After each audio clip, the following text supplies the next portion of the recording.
As a sports technology consultant working on behalf of the Brighton and Hove Council, this pitch explores how technology is used in elite women's club hockey to support data collection, performance analysis, and simulated training conditions. Hockey in the modern game relies on technology to improve performance, reduce injury risk, and prepare players for competitive environments. So, within this video, I'll be explaining which data collection technology, performance analysis technology, and simulated training conditions would be the most beneficial technology types for the Brighton and Hove Council to invest in for the funding for. First of all, I'll be mentioning 3 different types of data collection technology and then discussing which is the most beneficial for elite hockey players for the Brighton and Hove Council to help fund. So the first piece of data collection technology used in elite hockey is GPS trackers. GPS stands for Geographical Positioning System, and they're worn by each player during the training session or a match.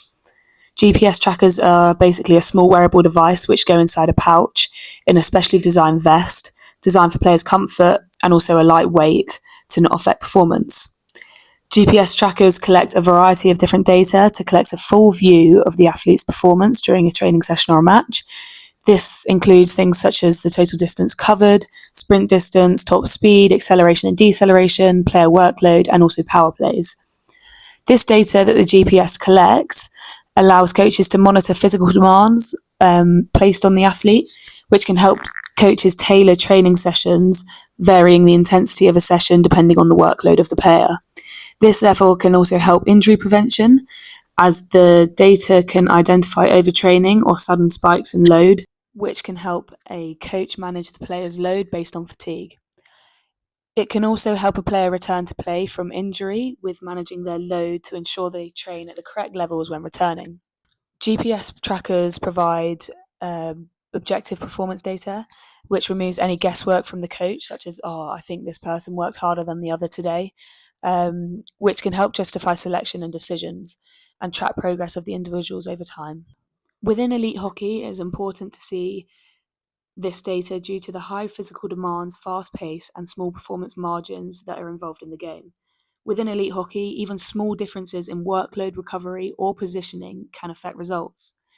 Within hockey, GPS trackers can help to manage the high intensity demands through quantifying how intense matches are, ensuring training replicates match demands, and avoiding under or overtraining the players, as well as the management and injury prevention. The GPS trackers that I would recommend investing in, due to being a well-known brand and highly used by elite athletes in multiple different sports, is a brand called Stat Sports, and this is the Apex tracker. Here is a video showing how the product is used. In this video, I'm going to show you how to use the Stat Sports Apex tracker. Alright guys, so first step, we got to turn on the tracker. We're going to press the button in the middle, wait for the light to turn green. After that, we're going to put it inside the back of the vest with the button facing outwards and the USB facing down. So after you put in the tracker, just put on your vest, normal. Wait for the tracker to beep 3 times, and then you're good to go. So once you're done with your session, all you got to do is take out your tracker, hold the button down to turn it off. Once you hear the beep, session over. After that, just pull out your phone, pull out the app, sync your tracker, and you'll see your stats on your app. I personally am going to recommend you 2 types of Stat Sports Apex GPS trackers. The first package comes with the GPS tracking pod, the GPS vest, the charger, as well as the app, and access to 200 plus drills and pro master classes. This would roughly come to £220 per player, which for a team of 11 players would be around £2,300, and for a team of 15 players would be just over £3,000. Or there is also the Academy Pro Pack, which includes everything on the previous product, as well as a heart rate belt and grip socks, and a GPS case for only £20 more from the reduced £50 more, coming in at a total of £240 per player. This bundle of either of these bundles would be super beneficial for elite performers. As well as GPS trackers, there are also different types of sports technology for data collection, including force plates and speed radar guns. These would both be beneficial for elite hockey players. Force plates measure the force an athlete produces against the ground. They are commonly used in gyms or performance centres and especially valuable in elite hockey due to the explosive nature of the sport and the unilateral movements used.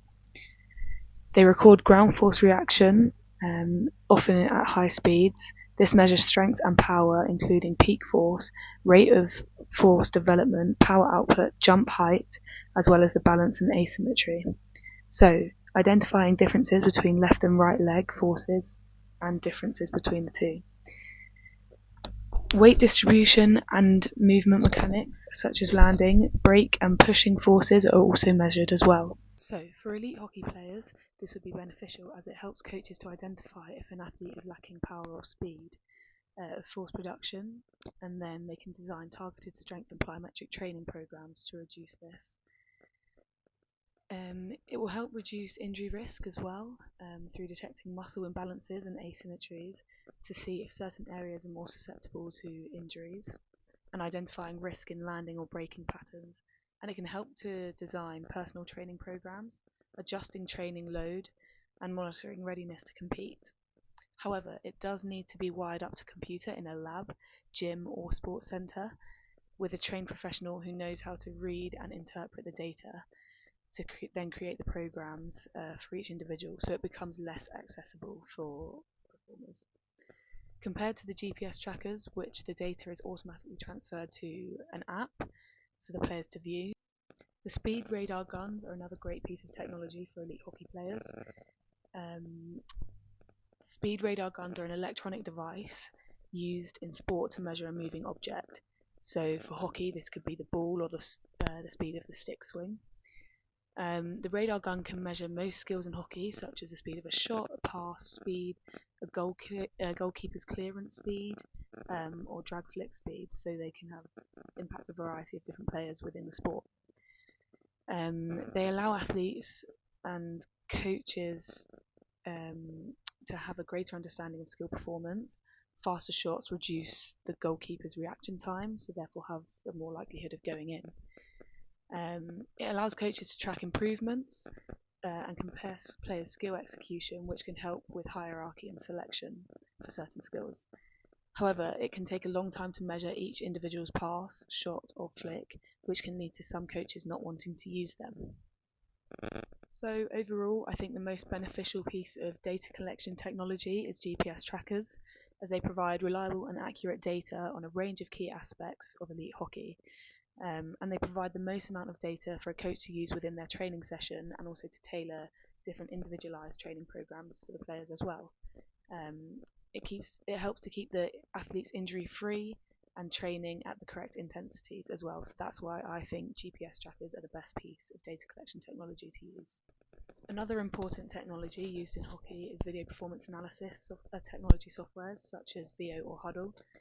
These systems record matches and training sessions from multiple angles, and it is a smart camera and software platform which automatically records, streams, and helps to analyze games. Its key features include automatic recording and AI tracking. VO's cameras use AI and dual wide-angle lenses to capture the entire playing area without someone manually handling the camera, while automatically keeping the ball in frame. It provides easy review and analysis tools. Once the game is recorded, footage is uploaded to the VO editor, where the coaches and athletes can review key moments, create highlight clips, and draw on the video to share highlights. Games can be live streamed to scouts, coaches, and fans, so elite players can be seen by recruiters anywhere over the world,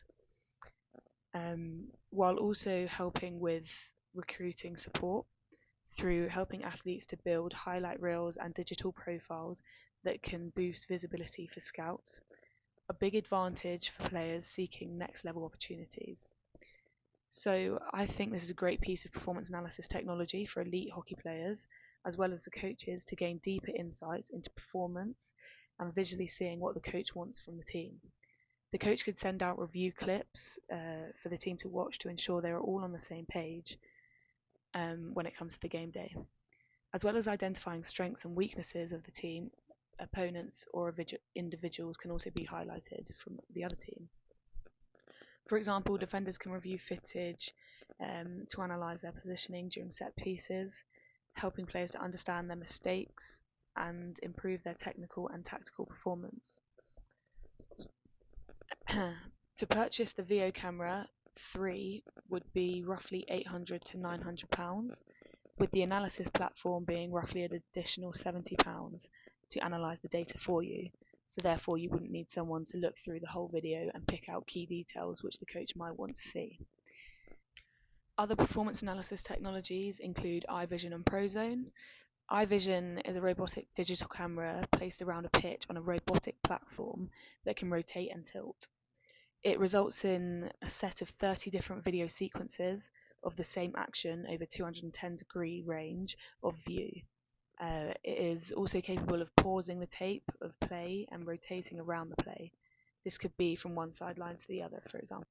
In elite level top hockey, this can be used for VAR, ensuring the decision is correct, so therefore helping the officials.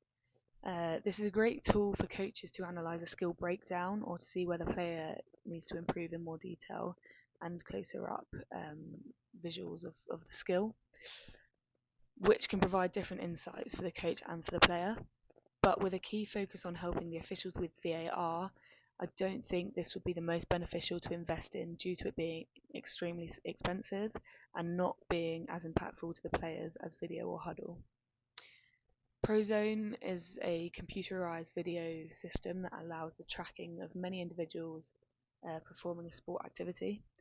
Prozone can provide analytics to prepare for matches while also helping players to develop. It can provide statistical analysis on goals, assists, fouls, corner, minutes played, and passes completed. For example, it is used in Football Premier League in the cameras around the stadium, so movement of every individual can be monitored. It can be helpful for scouting an opposition to prepare the team, while also looking at players in your own team as well and certain individuals. This is mostly used in football or basketball due to the multiple cameras used, so I don't think this would be as beneficial in hockey to invest in, as it again is more expensive and normally goes on multiple cameras around the pitch, whereas VO and huddle are just on one, so it requires less money to put in place. VO or huddle provides similar scouting, player analysis and videoing techniques over the full game from one camera, making it cheaper while providing similar angles to the Prozone. So therefore that's why I think that the VO would be a much better piece of equipment to invest in. Simulated training conditions within sports technology can be an essential part of the game to help performers develop. The first type of simulated training are heat chambers. A heat chamber is basically a controlled environment where temperature and humidity can be precisely adjusted to simulate a hot or physically stressful environment. Athletes can train, cycle, run, or compete hockey-specific skills or conditioning while exposed to heat levels similar to international competitive environments. Heat chambers improve aerobic capacity and endurance by increasing plasma volume, oxygen delivery, and lowering heart rate at submaximal workloads, allowing players to work for longer periods of time and then recover faster as well. It improves thermoregulation and hydration control through improving sweat responses in the athlete, enhancing fluid balance, and reduces players overheating in matches. Heat training improves cardiovascular efficiency, tolerance to fatigue, and recovering between efforts. Due to the hockey being elite, they are likely to play matches in competitions abroad. In hockey, these are usually hot European summers, international tournaments in hot countries, and multi-game competitions with short recovery times in between matches. So the heat chambers would allow for pre-acclimatization, reduce of risk of heat illness, and improve performance consistency abroad, as well as building mental toughness and focus under fatigue. I think this would be very beneficial for elite hockey players, as they're elite, they will be playing in competitions abroad, which will be much hotter and higher humidity to what they're used to. So this will help them to prepare for the matches and ensure that their performance is at optimum levels. One issue with buying a heat chamber is that they require a lot of space for the full team to be able to fit in one. So instead of doing this, if you still wanted to buy one, I'd recommend buying a 3-person to 5-person heat chamber. But this sometimes can look more like a sauna, which isn't what we're going for because we want the athletes to be able to train in there. So however, if you did want to buy a 3-person heat chamber, which is more like a sauna, this would be roughly 1,400 to install and have in place. However, for the team to be able to get the most benefits out of heat training, I wouldn't recommend a sauna. I would recommend a heat chamber, which they can train in and get the benefits from, as already mentioned. And to be able to install this, you would need a lot of space and also a lot of money to be able to afford it. So instead, I would recommend purchasing passes for heat chamber facilities. These can vary in prices. So, for example, a price per session can be anywhere from £40 to £65 if booked individually, and that would roughly be for an hour session. However, you can get discounts when booking multiple sessions or multiple people into one. So training hubs obviously vary depending on where you go to and how long you want, as well as how many people you want. So for a squad of 20, a pass for an hour for each of them could be around £570 on total. However, some facilities offer monthly memberships, which you could do, for example, 2 training sessions a week or however many you want to, which could start from around £240 per month, which if you converted into a yearly membership, that could be around £2,800 for each player to be able to use the heat chamber as often as you want. But for elite performers, you would use the heat chamber in the lead up to a competition, so this wouldn't be used yearly, and so that's why I also think that the team would benefit from not having one installed and rather just using day passes to go to use the chamber, rather than basically wasting money on half the year that you wouldn't be using it. Other simulated training includes altitude chambers and the Green Stick IQ interactive mat. An altitude chamber is a controlled training environment that simulates high altitude conditions by reducing the oxygen concentration, mimicking training at altitude without even leaving the country or facility. Athletes can train or sleep in these conditions. It helps to increase oxygen carrying capacity, improve aerobic fitness, have a better recovery between high intensity efforts, improve psychological toughness, and help prepare for international competitions. This is again a very good way to prepare athletes for international matches, which may be high altitude while also preparing them physically and mentally. It was hard when deciding between which would be most beneficial for the athletes, as I think that altitude chambers and heat chambers are both beneficial. But when preparing for international matches, which may be but when preparing for international matches, it is more likely that they would be in hotter or higher humidity conditions rather than altitude. So therefore, I think the heat chamber would be more beneficial to invest in over the altitude chamber. The Green Stick IQ mat is a 2-meter mat which helps athletes to refine stick skills specific to hockey. It is an electronic mat which lights up spots which you have to drag the ball over before then turning to the next light to sort of dribble over the ball. I think that this is a great invention for children or beginners, as it is a fun way of improving stick skills and learning while motivating you. But for elite hockey players, I don't think this will benefit them, as they may find it boring, or they are also maybe too advanced for this skill mat, as it literally is just practicing V-drags, which the athletes can, 1, practice anywhere, but 2, also would have sort of mastered the skill already. So therefore, overall, that's why I think that the heat chambers would be the most beneficial simulated training condition for the elite performers. Athletes and clubs choose to include technology in their training for several reasons.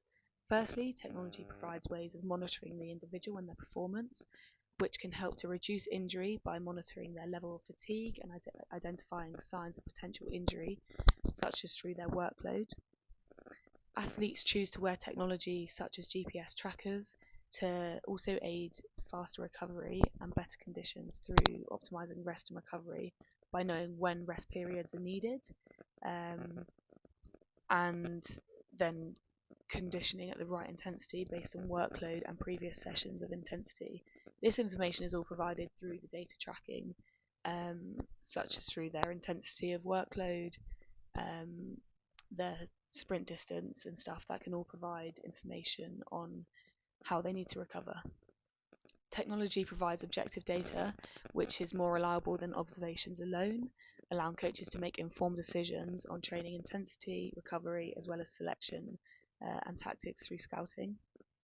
Not only does it benefit the athletes physically, some athletes also use them for psychological benefits through providing clear objectives and data and feedback to support goal setting, increasing motivation and confidence, as well as reducing uncertainty in performance.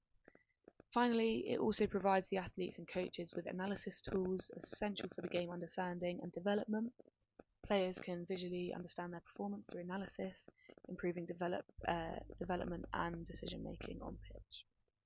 One major advantage of using technology in elite hockey is to help performers improve and develop their performance. Training can be driven on data, making training more personalised and specific to the team or individual, therefore becoming more effective.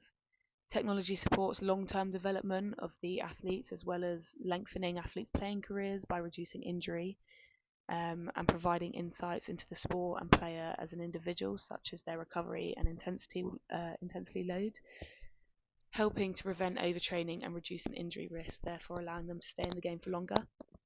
It improves performance optimization through reviewing technique, tactical decisions, and positioning.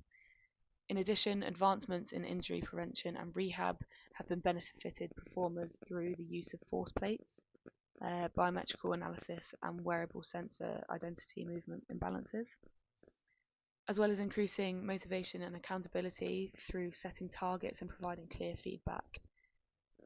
But as anything, despite the benefits of sports technology, it will also have its limitations. It can have negative psychological effects, as constant monitoring can create pressure, as performers may feel they are judged purely on data and no other factors, such as effort. There can be issue with over-reliance on technology. Coaches and performers may focus too heavily on data and neglect instinct, creativity, and game intelligence. Overall, technology has had a largely positive impact on sport, particularly in improving performance, safety, and fairness. It allows athletes and coaches to analyse performance in detail, reducing injury risk and making training more effective for individuals. As mentioned, technology does have its limitations, including high costs and over-reliance on data, and technical errors or controversial decisions can still occur. So, in conclusion, when technology is used appropriately alongside coaches' judgment, its benefits outweigh its drawbacks massively. It should support, not replace, the athlete, coach, and officials in order to enhance performance. In conclusion, technology plays a vital role in elite hockey by supporting data collection, performance analysis, and simulated training. When used correctly, technology helps athletes perform better, train smarter, and reduce injury risk. The Brighton and Hove Council should continue to encourage the use of technology while ensuring it remains accessible and balanced. For the data collection technologies, I feel the most valuable technology for elite hockey performers are GPS trackers, as they are the most effective and wide-range performance monitoring tool to provide real-time, match-specific data of the player's physical demands. Unlike other technologies, GPS trackers monitor every movement throughout the game or training, providing coaches with a complete picture of performance. I think this is the most beneficial data collection technology for the Brighton and Hove Council to invest into the funding for the elite hockey team, as it does not only have its benefits previously mentioned in relation to the individual and coaches, but the use of them can lead to higher league finishing and success in national competitions, leading to greater recognition of the Brighton and Hove as a sporting community. As well as lowering medical and rehabilitation costs, more consistent player availability leading to better use of funding over time as well. So overall, I think that the Brighton and Hove Council should look into investing into GPS trackers for the elite hockey team. For the performance analysis technology, I think that Brighton and Hove Council should look to invest in VO cameras or huddle cameras, as it provides a wide range of data on performance and training sessions, and therefore can help to set goals for specific individuals, as well as scouting different teams and opponents, which can help performance on the day, but also overall successes as a team. It can not only help the performance as a team, but also specific skills and tactics for the individuals. It can help set different targets and team social skills by developing sessions where you can analyze different videos and get insights from the different players and their opinions on the videos as well. So I think overall that the Brighton and Hove Council should look to invest on VO cameras, as it will be so beneficial for elite performers when analysing their performance, but also setting goals for the future for performances as well. Finally, in relation to simulated training conditions, I think the Brighton and Hove Council should look to invest in memberships for heat chambers. As they are an elite hockey team, they will be playing in hot European summers and high humidity. So I think that being able to acclimatise to this will help their performance, so they can get used to training in these conditions, that when they come to playing matches in higher heats or higher humidity, it won't be such a shock, and they can still have optimal performance when they are in these conditions. So overall, I think that GPS trackers, VO cameras and heat chambers are the most beneficial types of sports technology to help elite performers optimise their performance. So as I've previously mentioned, I know that there is quite a high cost to each of these, so I'm going to recommend a few fundraising ideas to be able to pay for the costs of these technologies. Firstly, partnerships and sponsorships can help to fund the money to be able to pay for this. So local business sponsorship packages, the council could approach sports retailers, physiotherapy clinics, gym and wellness centres and local tech companies. Business sponsorship, a piece of technology, so their logo appears on it. Basically, this could be on training kit, matchday programs, social media content filmed on VO. So businesses can then get the exposure while supporting the elite development. So that's one way that you could go about fundraising for this. Other ways could be national governing bodies and Sport England grants. So applying for the funding from Sport England, England Hockey, Youth Sport Trust. Focus on the applications for elite development for the athletes, injury prevention using the GPS trackers, or talent pathway support. These organisations actively fund technology that improves performance and reduces injury risk, so they could be looking to invest in this as well to help you fund for it.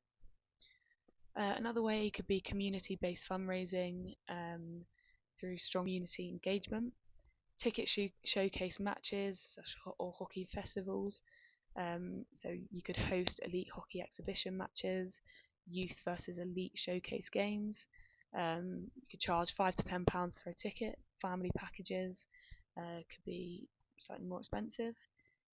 Linking to technology, use video footage on big screens, show GPS data, live post-match interviews and analysis, and this could create excitement while educating the public on sports technology.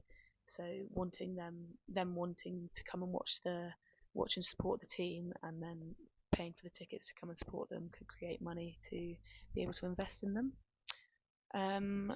So another way could be sponsored physical challenges. For example, sponsored 10K runs, 24-hour hockey challenges, team fitness circuits. Money raised goes towards then investing in the sports technology. So, for example, some athletes might raise 1,500 for a GPS tracker set, or £500 to 10 heat chamber passes. And if each individual athlete is doing this, it can create a lot of money to be able to go towards the technology. So it's easy to organise, and it directly involves the athletes as well. Technology-based revenue ideas can also support funding, paid performance analysis for clubs. The council could use VO cameras to film local club matches and charge a small fee of £50 to £70 per match. Money raised used to then fund programs of elite performers as well.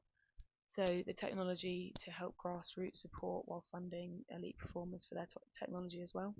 Then lastly, events and experiences, premium fundraising. Elite athlete training days offer training like an elite athlete hockey player days, or one-to-one sessions with the players. You could charge £50 to £100 per participant. Parents and young athletes value elite experience, so would want their children to improve from these elite performers. Thank you for watching, and I hope that this provides insights into which technology I feel would be most beneficial for elite hockey players, as well as ideas around how to fund these technologies, as they are expensive. So I hope this helps, and I hope that these can therefore benefit the performers and develop their performance as a team and individuals.